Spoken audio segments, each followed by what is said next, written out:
Hello students, स्वागत है एक बार फिर से आपका अपनी सॉल्वर अकेडमी में। तो स्टूडेंट, आज हम करने जा रहे हैं विकारी शब्द के एमसीक्यूज का पार्ट 2। एमसीक्यूज का पार्ट 1 हमने कंप्लीट कर लिया था और हमने जो विकारी शब्द की जो थ्योरी क्लासेज थी, जिसमें थ्योरी क्लास में विकारी शब्द के किए थे संज्ञा, सर्वनाम, विशेषण और क्रिया से रिलेटेड जो थ्योरी क्लासेज थी वो कंप्लीट कर ली है। और जो विकारी शब्द से रिलेटेड जो पार्ट 1 था हमारा, उसमें हमने किया था संज्ञा और सर्वनाम से रिलेटेड एमसीक्यूज किए थे। आज हम करने जा रहे हैं विशेषण और क्रिया से रिलेटेड एमसीक्यूज करने जा रहे हैं। ठीक है स्टूडेंट्स, तो क्लास स्टार्ट करने से पहले आपको बता दूं, अगर आपको किसी भी प्रकार का कोई भी डाउट है किसी भी सब्जेक्ट में, तो आप हमारे टेलीग्राम चैनल से जुड़ सकते हैं, जिसका लिंक है जो वो वीडियो के डिस्क्रिप्शन में दिया गया है। ठीक है स्टूडेंट्स, तो स्टार्ट करते हैं हम आज की क्लास। आज की क्लास में हमारा जो पहला क्वेश्चन है वो है विशेषण शब्द जिनकी विशेषता प्रकट करते हैं। विशेषण शब्द हैं जो जिनकी विशेषता प्रकट करते हैं उन्हें क्या कहते हैं। देखो उनको क्या कहते हैं। ऑप्शन ए है विशेषण, ऑप्शन बी है विशेष्य, ऑप्शन सी है प्रविशेषण, ऑप्शन डी है क्रिया विशेषण। यानी कि विशेषण शब्द जिनकी विशेषता प्रकट करते हैं उन्हें क्या कहते हैं, उन्हें कहते हैं विशेष्य। ठीक है, और विशेष्य किन्हें कहा जाता है, संज्ञा और सर्वनाम को। ठीक है स्टूडेंट्स, मैंने आपको थ्योरी वाली क्लास में भी पढ़ाया था, विशेष्य किनको कहा जाता है, संज्ञा और सर्वनाम ही हमारे विशेष्य होते हैं। ठीक है, दूसरा क्वेश्चन करते हैं। नेक्स्ट क्वेश्चन हमारा दूसरा क्वेश्चन है विशेषण की भी विशेषता, विशेषण की भी विशेषता प्रकट करने वाले शब्दों को क्या कहते हैं। जो विशेषण की भी विशेषता प्रकट करते हैं उनको क्या कहते हैं, उनको विशेषण कहा जाता है क्रिया विशेषण, विशेष्य या प्रविशेषण। देखो विशेषण की विशेषता प्रकट करने वाले शब्दों को क्या कहा जाता है, उनको कहा जाता है प्रविशेषण। ठीक है, जैसे मैंने आपको थ्योरी वाली क्लास में भी कहता है कि जो प्रविशेषण होता है ये सबका क्या होता है, ये सबका दादा होता है। ठीक है, कैसे होता है देखो, जैसे मैंने लिख दिया, जैसे मैंने बोल दिया घोड़ा, सफेद घोड़ा सुंदर है,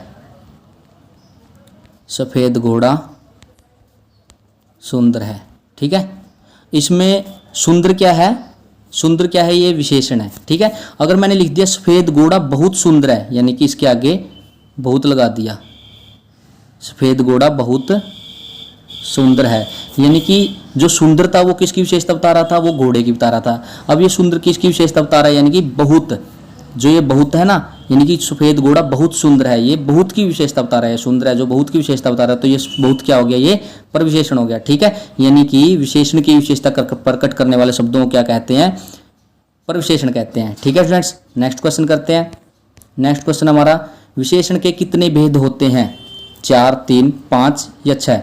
देखो स्टूडेंट्स, आपको कई जगह पर 4 दिया मिलेगा, 5 भी दिया मिलेगा, 6 भी दिया मिलेगा, लेकिन जो एनसीईआरटी के अनुसार है, एनसीईआरटी के अनुसार है, वो विशेषण के कितने भेद होते हैं, 5 भेद होते हैं। ठीक है, कितने भेद होते हैं, 5 भेद होते हैं। कौन से, गुणवाचक विशेषण, संख्यावाचक विशेषण, परिमाणवाचक विशेषण, संकेतवाचक विशेषण और व्यक्तिवाचक विशेषण। ठीक है, एक बात और बता दूं, अब हमारी जो सॉल्वर अकेडमी की जो हर एक क्लास है उसका जो डेटा है वो सारा डेटा एनसीईआरटी से लिया गया है। ठीक है, उसका सारा डेटा जो एनसीईआरटी से लिया गया है। ठीक है स्टूडेंट्स, नेक्स्ट क्वेश्चन करते हैं। चौथा क्वेश्चन है विशेषण की कितनी अवस्थाएं होती हैं। विशेषण की अवस्था कितनी होती हैं, 3, 6, 4 और 5। विशेषण की कितनी अवस्था होती हैं, विशेषण की 3 अवस्थाएं होती है। कौन सी होती है, मूलावस्था, उत्तरावस्था और उत्तमावस्था। ठीक है, नेक्स्ट क्वेश्चन करते हैं।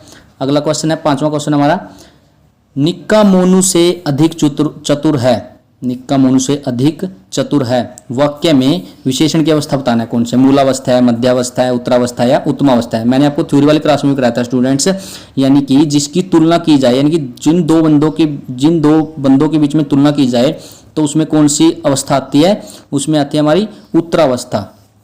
ठीक है, अगर ऐसे होता निक्का चतुर है तो क्या हो जाती, मूलावस्था हो जाती। ठीक है, अगर निक्का मोनू से अधिक चतुर है तो ये क्या हो जाता, ये तो इसका क्या हो गया, उत्तरावस्था हो गई। अगर ये बोला जाता निक्का कक्षा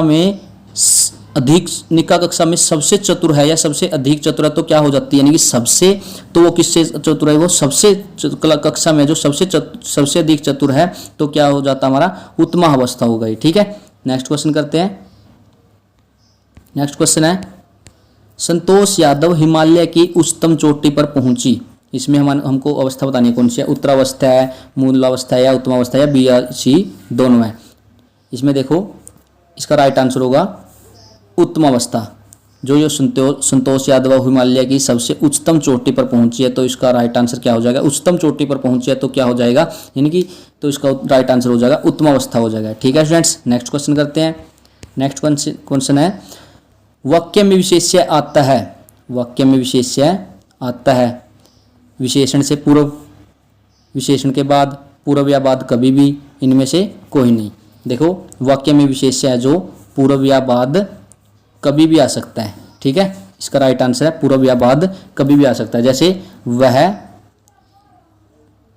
रोता है, जैसे मैंने लिख दिया वह रोता है, तो ये पूर्व, शुरू में ये विशेष्य क्या होते हैं, संज्ञा और सर्वनाम होते हैं, यानी कि सर्वनाम आगे आ गया। अगर मैंने लिख दिया क्या वह रोता है, क्या वह रोता है, तो ये विशेष्य है, देखो ये अब क्या कहाँ पर आ गया, ये बीच में आ गया, ठीक है फ्रेंड्स। इस प्रकार से जो विशेष्य होता हमारा यानी कि संज्ञा और सर्वनाम वो पूर्व या बाद कभी भी आ सकते हैं, ठीक है। नेक्स्ट क्वेश्चन करते हैं, 8वां क्वेश्चन है हमारा। 8वां क्वेश्चन है, बहुत तेज बारिश हो रही थी, बहुत तेज बारिश हो रही थी, इस वाक्य में प्रविशेषण है, इस वाक्य में प्रविशेषण बताना है हमें, कौन सा है, बहुत है, तेज है, या बहुत तेज है, या बारिश है। देखो इसका राइट आंसर होगा बहुत। जो इस वाक्य में बहुत तेज बारिश हो रही थी, इसमें जो बहुत है वो क्या है, प्रविशेषण है। अगर ये होता, अगर बहुत काट दे इसमें, यानी कि तेज बारिश हो रही थी, इसमें विशेषण, तो इसमें विशेषण कौन सा होता हमारा, इसमें विशेषण होता हमारा तेज, ठीक है। अगर इसके तेज के साथ बहुत लगा दिया, यानी कि तेज की भी विशेषता बता रहा है, ये बहुत क्या है, तेज की विशेषता बता रहा है, यानी कि विशेषण की भी विशेषता बता रहा है, तो इसको क्या बोलेंगे हम, प्रविशेषण बोलेंगे, ठीक है। यानी कि जो बहुत क्या है हमारा, ये प्रविशेषण है, ठीक है। नेक्स्ट क्वेश्चन करते हैं, 9वां क्वेश्चन हमारा, लोटे में कुछ दूध है, लोटे में कुछ दूध है, इस वाक्य में रेखांकित शब्द कौन सा विशेषण है, गुणवाचक विशेषण है, परिमाणवाचक विशेषण है, संख्यावाचक विशेषण है, या बी या सी दोनों है।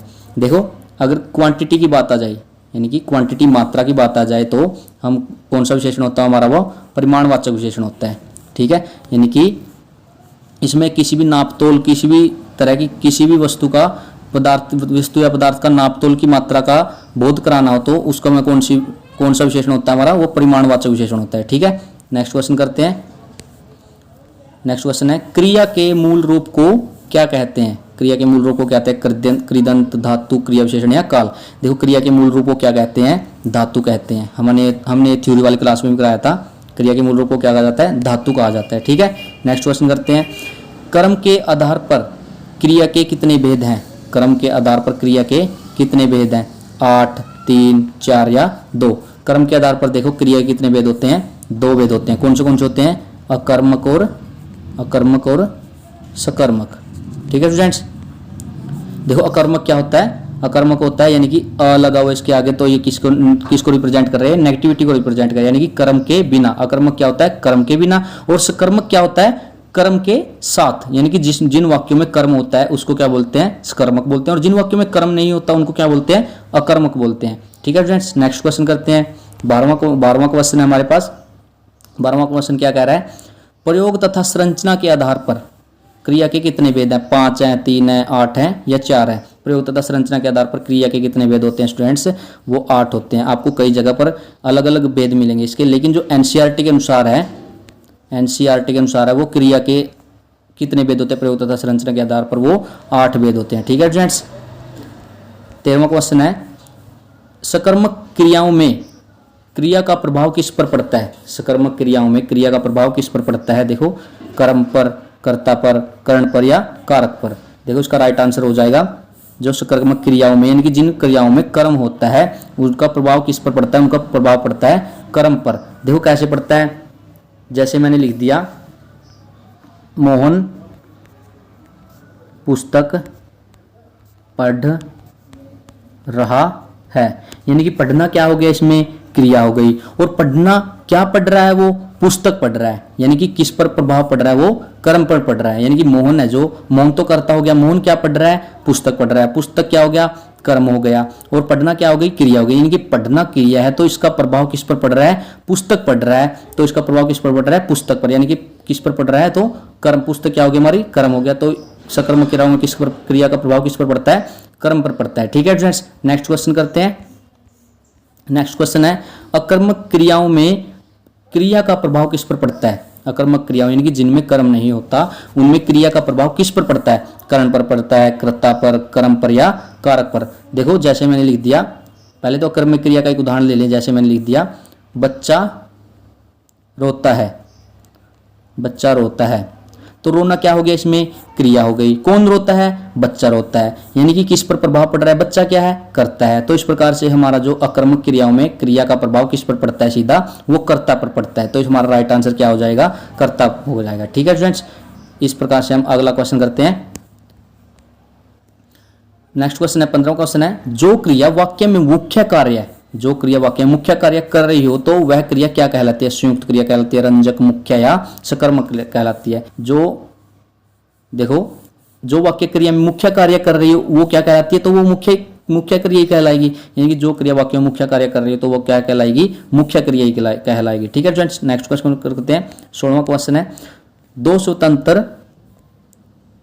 स्वतंत्र अर्थ देने वाली क्रियाएं जब मुख्य क्रिया और रंजक क्रिया के रूप में एक साथ मिल जाती है तब वे कहलाती है। यानी कि दो स्वतंत्र अर्थ देने वाली यानी कि दो स्वतंत्र भिन्न अर्थ देने वाली क्रिया जब मुख्य क्रिया और रंजक क्रिया के साथ मिल जाए तो वो क्या कहलाती है, प्रेरणार्थक, रंजक, मुख्य या संयुक्त। देखो इसका राइट आंसर हो जाएगा संयुक्त। मैंने आपको थ्योरी वाली क्लास में भी कराया था। यानी कि दो स्वतंत्र अर्थ देने वाली क्रिया जब मिल जाती है तो वो क्या कहलाती है, संयुक्त क्रिया कहलाती है। ठीक है स्टूडेंट्स, नेक्स्ट क्वेश्चन करते हैं। नेक्स्ट क्वेश्चन है, वे क्रियापद जो संज्ञा, सर्वनाम, विशेषण आदि से बनते हैं उन्हें क्या कहते हैं। देखो उन्हें कृदंत क्रिया कहते हैं, नाम धातु, सजातीय या संयुक्त क्रिया कहते हैं। वे क्रियापद जो संज्ञा, सर्वनाम, विशेषण आदि से बनते हैं उनको क्या कहा जाता है, उनको नाम धातु क्रिया कहा जाता है। ठीक है फ्रेंड्स, मैंने आपको थ्योरी वाली क्लास में कराया था ये। देखो कैसे कहा जाता है, जैसे रंग से रंगना हो गया, हाथ से हथियाना हो गया, बात से बतियाना हो गया। ठीक है, ऐसे ही हमारे जो लालच से ललचाना हो गया, ये क्या होती है, ये नाम धातु क्रिया होती है। ठीक है फ्रेंड्स, नेक्स्ट क्वेश्चन करते हैं। नेक्स्ट क्वेश्चन है हमारा, इनमें से पूर्वकालिक क्रिया है, इनमें से पूर्वकालिक क्रिया है हंसना, नचवाना, पढ़कर या देखना। देखो फ्रेंड्स, पूर्वकालिक क्रिया पहले होती क्या है, पूर्वकालिक की क्रिया वो होती है जो वाक्य में दो क्रिया हो।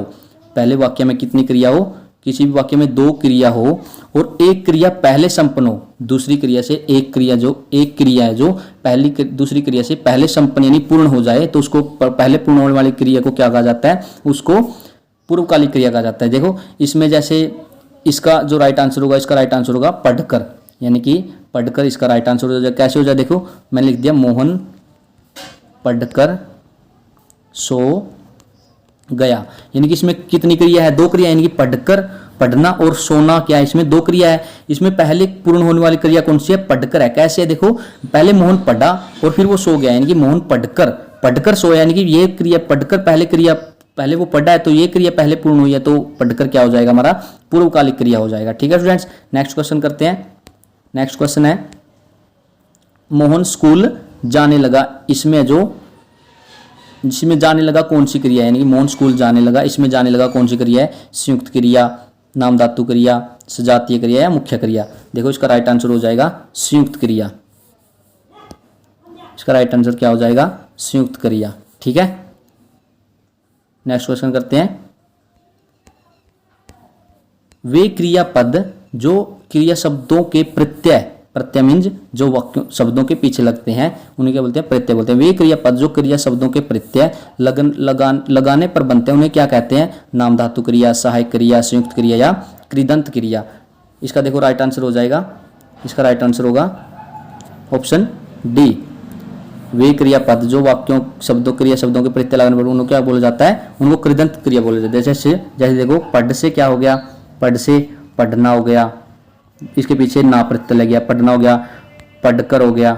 ठीक है, और जैसे चल से हो गया, चलना, चलता या चलकर हो गया। तो जो क्रिया शब्दों के प्रत्यय लगाने पर बनते हैं उनको क्या बोला जाता है, उनको कृदंत क्रिया बोला जाता है। ठीक है फ्रेंड्स, तो इस प्रकार से हमारी जो आज की क्लास है वो कंप्लीट होती है। अगर आपको आज की क्लास है जो वो अच्छी लगी तो वीडियो को ज़्यादा से ज़्यादा शेयर कीजिए और अपनी अकेडमी सोल्वर अकेडमी को सब्सक्राइब कीजिए। तो स्टूडेंट्स तो इस प्रकार से हमारी जो विकारी शब्द की क्लास है, जो विकारी शब्द हमारा जो टॉपिक है वो कंप्लीट होता है। विकारी शब्द के हमने संज्ञा, सर्वनाम, विशेषण और क्रिया की वो थ्योरी क्लासें भी कर ली हैं और उसकी हमने एमसीक्यू क्लासें भी कर ली हैं। ठीक है फ्रेंड्स, तो हमारे जो विकारी शब्द का टॉपिक है कंप्लीट होता है। नेक्स्ट वीडियो में हम विकारी शब्द से रिलेटेड वीडियो लेकर आएंगे। ठीक है फ्रेंड्स, तो इस प्रकार से हमारा ठीक है फ्रेंड्स, तो मिलते हैं नई वीडियो में नए टॉपिक के साथ।